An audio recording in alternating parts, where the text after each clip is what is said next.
السلام عليكم ورحمة الله وبركاته. بسم الله والحمد لله والصلاة والسلام على أفضل رسل الله أما بعد فإن خير الكلام كلام الله وخير الهدي هدي سيدنا المصطفى محمد صلى الله عليه وسلم وشر الأمور محدثاتها وكل محدثة بدعة وكل بدعة ضلالة وكل ضلالة في النار. ബഹുമാന്യരായ മിൻ കലിമാത്ത് ഗ്രൂപ്പിലെ ഉസ്താദുമാരെ, സഹോദരങ്ങളെ, വിശ്വാസികളെ,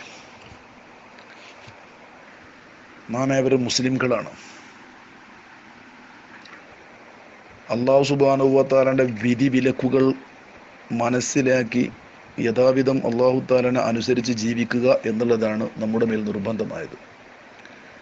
വിശുദ്ധമായ ഖുർആൻ സൂറത്തുൻ നഹൽ 89-ാമത്തെ ആയത്തിൽ വനസ്സൽനാ അലൈക്കൽ ഖുർആന തിബിയാനൻ ലികുല്ലി ഷൈഇൻ വഹുദൻ വറഹ്മതൻ വബുശ്റാ ലിൽ മുസ്ലിമീൻ. അല്ലാഹു തആലയിൽ വിശ്വസിക്കുന്ന എല്ലാ ആണിനും പെണ്ണിനും പടച്ച തമ്പുരാൻ എങ്ങനെയാവണം അവൻ്റെ ജീവിതങ്ങൾ, ഏതൊക്കെ ഹറാമാണ് ഏതൊക്കെ ഹലാലാണ്, എന്തു പാടില്ല, എന്തെല്ലാം വേണമെന്ന് വ്യക്തമാക്കിയ നിയമങ്ങൾ അല്ലാഹു തആല വിശുദ്ധമായ ഖുർആനിൽ തന്നിട്ടുണ്ട് എന്ന് വിശദീകരിക്കുന്നുണ്ട്.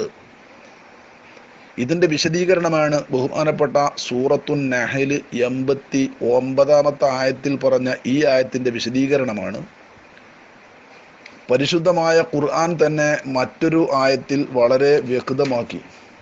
ലി തുബയ്യീന ലിന്നാസി സൂറത്തുൻ നഹൽ 44-ൽ ഖുർആൻ വിശദീകരിക്കേണ്ടത് ബഹുമാനപ്പെട്ട അഷ്റഫുൽ ഖൽഖ് സ്വല്ലല്ലാഹു അലൈഹി വസല്ലം തങ്ങളാണെന്ന് പറഞ്ഞിട്ടുണ്ട്. ചുരുക്കത്തിൽ ഖുർആനിലും ഹദീസിലുമായി നമ്മുടെ എല്ലാ വിധി വിലക്കുകളും പടച്ച തമ്പുരാനും ബഹുമാനപ്പെട്ട മുത്തുനബിയും നമുക്ക് തന്നിട്ടുണ്ട്. ഇമാം ഷാഫിഈ തങ്ങൾ പറഞ്ഞു, മാ മിൻ ഹാദിതത്തിൻ വഖഅത്ത് ഔസ തഖവില യൗമിൽ ഖിയാമത്തി ഇല്ലാ വലഹാ ഫീ കിതാബില്ലാഹി മൻസഉൻ മുഖദുൻ അലിമഹു മൻ അമിലഹു അലിമഹു വജഹിലഹു മൻ ജഹില. അല്ലാഹു തആല വിശുദ്ധമായ ഖുർആനിൽ സംഭവിച്ചതും സംഭവിക്കാനിരിക്കുന്നതുമായ സർവ്വ പ്രശ്നങ്ങളുടെയും യഥാ മതവിധികൾ അല്ലാഹു ഖുർആനിൽ പറഞ്ഞിട്ടുണ്ട്. എല്ലാവർക്കും അത് മനസ്സിലാകുന്നില്ലെന്ന് മാത്രം. മുഖ്തസറുൽ ഫവായിദുൽ മക്കിയ പേജ് 6. ഇമാം സുയൂത്തി തങ്ങൾ തൻ്റെ ഫത്താവ 2-ാം വാള്യം 160-ൽ പറഞ്ഞു, ജമീഉ സുന്ന ഹദീസുകൾ മുഴുവനും ബഹുമാനപ്പെട്ട ഖുർആന്റെ വിശദീകരണമാണ്. ചുരുക്കി ഞാൻ ഓർമ്മപ്പെടുത്തുന്നു, വിശുദ്ധമായ ഖുർആനിലും സ്വഹീഹ ഹദീസിലും ബഹുമാനപ്പെട്ട ശാരിഅ നമുക്ക് ഇസ്ലാം നമുക്ക് പഠിപ്പിച്ചു തന്ന വിധി വിലക്കുകളെ സാധാരണക്കാരായ നമുക്ക് എല്ലാവർക്കും കണ്ടെത്തുക എന്നുള്ളത് അസാധ്യമാണ്. അതാണ് ബഹുമാനപ്പെട്ട ഇമാം ബുഖാരി റളിയല്ലാഹു തആല അൻഹു വാള്യം 1 176-ാം പേജിൽ ഉദ്ധരിക്കുന്ന സ്വഹീഹായ ഹദീസിൽ അൽ ഹലാലു ബയ്യിനു വൽ ഹറാമു ബയ്യിനുൻ വബൈനഹുമാ മുഷ്തബിഹാത്തുൻ ലാ യഅലമുന്ന കസീറുൻ മിനന്നാസ്. അല്ലാഹു തആല വിശുദ്ധമായ ഖുർആനിലും ഹദീസിലും വിശദീകരിച്ചതായ ഹറാമുകളും ഹലാലുകളും എല്ലാം വ്യക്തമായി എല്ലാവർക്കും അറിയില്ല, ചിലർക്കു മാത്രമേ എല്ലാം കൂടി അറിയൂ. ചിലതെല്ലാം എല്ലാവർക്കും വ്യക്തമാണ്, ചില കാര്യങ്ങൾ എല്ലാവർക്കും വ്യക്തമല്ല. ലാ യഅലമൂന കസീറുൻ മിനന്നാസ്, അധിക ആളുകളും അത് അറിയാത്തതാണ്. ബഹുമാനപ്പെട്ട ഫതുൽ ബാരി 1-ാം വാള്യം 104-ാമത്തെ പേജിൽ പറഞ്ഞു, ഇവിടെയാണ് ഇജ്തിഹാദിൻ്റെയും തഖ്ലീദിൻ്റെയും കാര്യങ്ങൾ മനസ്സിലാവുക. നിർബന്ധമായും ഇജ്തിഹാദ് ഫർള് കിഫയാണ്. സാധിക്കുന്നവർ ഖുർആനിൽ നിന്നും ഹദീസിൽ നിന്നും ഇജ്തിഹാദ് മനനം ചെയ്തു കാര്യങ്ങൾ കണ്ടെത്തണം. അതിന് സാധിക്കാത്തവരോ നിർബന്ധമായും സാധിക്കുന്ന പണ്ഡിതന്മാർ പറഞ്ഞു തന്നത് അനുകരിക്കുകയും അനുസരിക്കുകയും തന്നെ ചെയ്യൽ നിർബന്ധമാണ്. വിശുദ്ധമായ ഖുർആൻ സൂറത്തുൻ നിസാ 59-ാമത്തെ ആയത്തിൽ യാ അയ്യുഹല്ലദീന ആമനൂ അത്തിഉല്ലാഹ വഅത്തിഉർ റസൂല ഉലിൽ അംരി മിൻകും എന്ന ആയത്തിനെ വിശദീകരിച്ചുകൊണ്ട് ബഹുമാനപ്പെട്ട തഖ്ലീദ് വേണ്ടപ്പെട്ട അറിയുന്ന ആളുകൾ പറഞ്ഞു തരുമ്പോൾ അത് സ്വീകരിക്കൽ അറിയാത്തവരെ മേൽ നിർബന്ധമാണ് എന്ന് ഇമാമുകൾ വിശദീകരിച്ചിട്ടുണ്ട്. ബഹുമാനപ്പെട്ട സൂറത്തുൽ നഹൽ 43-ാം ആയത്തും 49-ാം ആയത്തും സൂറത്തുൽ അംബിയാന്റെ 7-ാമത്തെ ആയത്തിലും വസ്അലു ഫസ്അലു വഅല ദിക്രി ഇൻ കുൻതും ലാ തഅലമൂൻ, അറിയാത്തവർ അറിയുന്നവരെ പിൻപറ്റണം. അഥവാ ഇജ്തിഹാദിന് കഴിവുള്ള മഹത്തുക്കളാകുന്ന പണ്ഡിതന്മാരെ അതിന് കഴിവില്ലാത്തവർ അനുസരിക്കണം എന്ന തഖ്ലീദ് നിർബന്ധമാണെന്ന നിയമമാണ് ഇതിൽ പഠിപ്പിക്കുന്നതെന്ന് ജമുൽ ജവാമിയ 2-ാം വാള്യം 393-ലും നിഹായത്തുൽ അമൽ 164-ലും നിഹായത്തുൽ അമൽ 61-ാം പേജിലും പറഞ്ഞിട്ടുണ്ട്. ചുരുക്കത്തിൽ നല്ലവണ്ണം ശ്രദ്ധിക്കണം. ഖുർആൻ പരിഭാഷകളോ ഹദീസ് പരിഭാഷകളോ വായിച്ചിട്ട് അതിൽ നിന്ന് വിധിവിലക്കുകൾ കണ്ടെത്തുക എന്നുള്ളത് നമ്മെ പോലെയുള്ള സാധാരണക്കാർക്ക് പറ്റുന്ന വിഷയമേ അല്ല.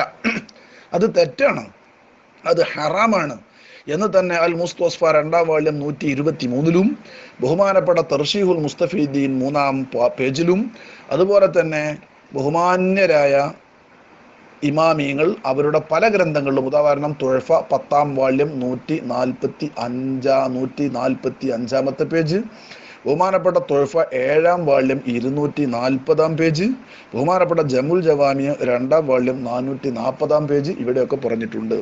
അതുകൊണ്ടാണ് ഇമാം സ്വാബി റളിയല്ലാഹു തആല അൻഹു സാധാരണക്കാരായ ആളുകൾ ഖുർആന്റെയോ ഹദീസിന്റെയോ ലാഹിർ നോക്കിയിട്ട് അർത്ഥം വെച്ചുകൊണ്ട് വിധിവിലക്കുകൾ കണ്ടെത്തി പിടിച്ച് അമല് ചെയ്യരുത്, അത് തെറ്റാണ്, മഹാകുറ്റമാണെന്ന് സ്വാബി 3-ാം വാള്യം 10-ാം പേജിൽ വിശദീകരിച്ചിട്ടുണ്ട്. വിശുദ്ധമായ ഖുർആനും ഹദീസും ഉണ്ടാകുമ്പോൾ പിന്നെന്തിനാണ് മദ്ഹബ് എന്ന് ചോദിക്കുന്നവരോടാണ് ഞാൻ വീണ്ടും വീണ്ടും പറയുന്നത്, ഖുർആനും സുന്നത്തും ഒന്നുമല്ലാത്ത സമാന്തരമായ മറ്റൊരു വഴിയല്ല മദ്ഹബ്. എന്താണ് ഖുർആനിലൂടെയും സുന്നത്തിലൂടെയും അള്ളാഹും റസൂലും നമ്മെ പഠിപ്പിച്ചത് എന്ന് വിശദീകരിച്ച് തരിക മാത്രമാണ് ബഹുമാനപ്പെട്ട മദ്ഹബിൽ. ചുരുക്കത്തിൽ നാം ഷാഫി മദ്ഹബുകാരാണ്. നമ്മുടെ ഓരോ അമലുകളെ കുറിച്ചും ഏതെല്ലാം ചെയ്യണം, ഏതെല്ലാം ചെയ്യരുത്, എന്തൊക്കെയാണ് നിബന്ധനകൾ, എന്തു പാടുണ്ട്, എന്തു പാടില്ല എന്നുള്ള നമുക്കുടെ ഹലാലുകളും ഹറാമുകളും എല്ലാം വിശദീകരിച്ച് തരുന്ന എ മുതൽ സെഡ് വരെയുള്ള സർവ്വ പ്രശ്ന സങ്കീർണതകളിലും വന്നതും വരാനിരിക്കുന്നതുമായ സർവ്വ സംഭവങ്ങളുടെയും സർവ്വകാര്യങ്ങളുടെയും വിധിവിലക്കുകൾ ഒരു നിലക്കല്ലെങ്കിൽ ഒരു നിലക്ക് വിശദീകരിച്ചുകൊണ്ട് തന്നെ ബഹുമാനപ്പെട്ട ഫുഖഹാ രേഖപ്പെടുത്തിയിട്ടുണ്ട്. ഫിഖ്ഹിന്റെ ഒരുപാട് ഗ്രന്ഥങ്ങളുണ്ട്. ബഹുമാനപ്പെട്ട തുഹഫത്തുൽ മുഹ്താജാണ് ഏറ്റവും പ്രബലമായി നാം കാണുന്ന 10 വാള്യമുള്ള കിതാബ്. ബഹുമാനപ്പെട്ട നിഹായത്തുൽ മുഹ്താജ് ഉണ്ട്, ബഹുമാനപ്പെട്ട മുഗ്നിൽ മുഹ്താജ് ഉണ്ട്, കൻസുർ റാഗിബീൻ എന്ന മഹല്ലിയുണ്ട്, ബഹുമാനപ്പെട്ട ഇമാം മാവർദി തങ്ങളുടെ ഹാബിൽ കബീറുണ്ട്, ബഹുമാനപ്പെട്ട ബുഷർ അൽ കരീമുൻ ഫത്താവ കുർദിയും, ബഹുമാനപ്പെട്ട ഫത്താമ നവവിയും ഫത്താവ സുയൂത്തിയുമുണ്ട്, ബഹുമാനപ്പെട്ട ഷർഹുൽ മുഹദ്ദബും ഹാഷിയത്തുൽ ജമേലും ബുജൈലിമും ബാജൂരിയുമുണ്ട്. ഒരുപാട് ഫിഖിന്റെ ഗ്രന്ഥങ്ങളിലുണ്ട്. ഫിഖിന്റെ ഗ്രന്ഥങ്ങളിൽ ഏതൊന്നിനേക്കാണ് ആദ്യം സ്ഥാനം കൊടുക്കേണ്ടത് എന്നൊക്കെ ഇവിടെ ചർച്ച ചെയ്യേണ്ട ആവശ്യമില്ല. അതിനെല്ലാം ഫിഖിൽ വ്യക്തമായ മാനദണ്ഡങ്ങളുണ്ട്. ചുരുക്കത്തിൽ നമ്മുടെ ഓരോ അമലുകളും അതിൻ്റെ വിധിവിലക്കുകളും നമുക്ക് മനസ്സിലാക്കാൻ ഫിഖ് അല്ലാതെ നമ്മുടെ മുമ്പിൽ ഇന്ന് വഴിയില്ല. അതുകൊണ്ട് ഈ ശബ്ദം കേൾക്കുന്ന ഓരോ വിശ്വാസികളോടും ഞാൻ പറയുന്നു, ഖുർആനും ഹദീസുമാണ് നമ്മുടെ പ്രമാണങ്ങൾ, അതനുസരിച്ചാണ് നാം അമല് ചെയ്യേണ്ടത് എന്നതൊക്കെ സത്യമാണ്. പക്ഷെ ഖുർആൻ ഹദീസും നോക്കിയിട്ട് വിധിവിലക്കുകൾ കണ്ടെത്തുക എന്നുള്ളത് മുജ്തഹിദീങ്ങളല്ലാത്ത സാധാരണക്കാരായ നമ്മെ സംബന്ധിച്ചിടത്തോളം അസാധ്യമാണ്. അത് ഒരിക്കലും തന്നെ നമുക്കത് കഴിയുന്ന വിഷയമേ അല്ല. അതുകൊണ്ടാണ് ഖുർആൻ, സുന്നത്ത്, ഇജ്മാ, ഖിയാസ് എന്നീ പ്രമാണങ്ങളിൽ നിന്ന് വളരെ വ്യക്തമായി വിധിവിലക്കുകളെ കണ്ടെത്തിയ ഇമാം ഷാഫിഈ റളിയല്ലാഹു തആല അൻഹു അടക്കമുള്ള മഹത്തുക്കളെ തഖ്ലീദ് ചെയ്യലും അനുധാവനം ചെയ്യലും നമുക്കിന്ന് ആവശ്യമാണ്. നമ്മളെല്ലാം ഷാഫി മദ്ഹബുകാരാണ്. ഖുർആന്റെയും സുന്നത്തിന്റെയും സമാന്തര വഴികളല്ല മദ്ഹബ്. എന്താണ് ഖുർആനും സുന്നത്തും, എന്താണ് അള്ളാന്റെ വിധിവിലക്കുകൾ എന്ന് വ്യക്തമായി പഠിപ്പിച്ചു തരുന്ന സരണിയാകുന്നു ബഹുമാനപ്പെട്ട മദ്ഹബ്. ഇത് നല്ലവണ്ണം ശ്രദ്ധിക്കണം.